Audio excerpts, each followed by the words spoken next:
জীবনে অনেক কিছু হারিয়েছি। এখন হারানোকে ভয় পাই না। জীবনে অনেক কিছু পাইছি।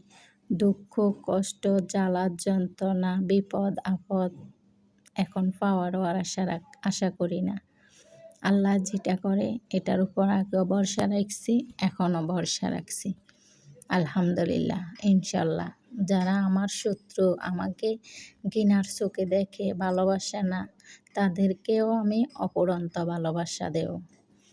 যেমন আত্মীয়-স্বজন, পাড়া প্রতিবেশী, আলতো বোন, খালতো বোন, মামতো বোন, দেখবেন যে আপনার বিপদে যারা এগিয়ে আসছে, তারা আপনাকে ঘৃণা করলেও আপনার বিপদে এগিয়ে আসছে, অবশ্যই তারা আপনাকে ভালোবাসে। আর যারা আপনার বিপদ দেখেও বছরকে বছর কেটে যায়, আপনাকে দেখতে আসে না, তারাই প্রকৃত শত্রু। এটাই বাস্তব। তো আলহামদুলিল্লাহ, আজকে রান্না করতেছি লাল মরগ, মানে শক্ত মরগ, ওইটা আর কি। তো পেঁয়াজটা প্রথমে লাল লাল করে ভেজে নিচ্ছি। ভেজে নিয়ে এর মধ্যে গরম মশলা, দারচিনি, এলাচি, লবঙ্গ, গোলমরিচ, তেজপাতা, যা যা দেওয়ার গরম মশলা দিছি।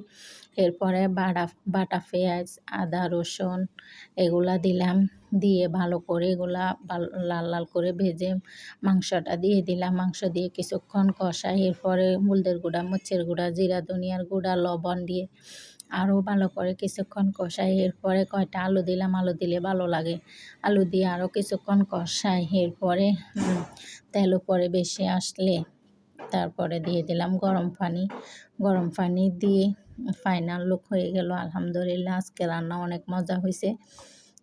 তারপরে যা রান্না করতেছি এটা দিয়ে লাল মুরগির টাম গিলা, কলিজা, চামড়া যা আছে সব কিছু মিলে এখানে আদা, রসুন, পেঁয়াজ বাটা, তারপরে যাই হলুদের গুঁড়া, মরিচের গুঁড়া, যা যা আছে গরম মশলা সব কিছু একেবারে দিয়ে ভালো করে কষায়। পেঁয়াজটা দিতাম ভুলে গেছি, পরে পেঁয়াজ দিলাম। কদু রান্না করতেছি এগুলা দিয়ে।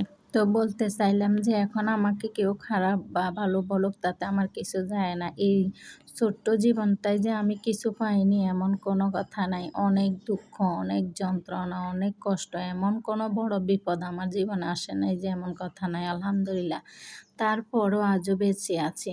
তো সবাই দোয়া করবেন। যারা আমার জন্য দোয়া করছে, আমি আলহামদুলিল্লাহ আমার শত্রুদের জন্য দোয়া করি। আমাকে যে ভালোবাসে তাদের জন্য দোয়া করি। অফুরন্ত তাদেরকে ভালোবাসি। শত্রুদেরকে আরও বেশি ভালোবাসতে হয়, তাই না? যারা আপনাকে ঘৃণা করে তাদেরকে কি আপনি ঘৃণা করতে পারবেন? কক্ষনো নয়। আপনার আপনজন অনেক কলিজার, অনেক গুদ্দার, তারাও আপনাকে ঘৃণা করতে পারে। সবাই ভালো থাকবেন। আল্লাহ হাফেজ।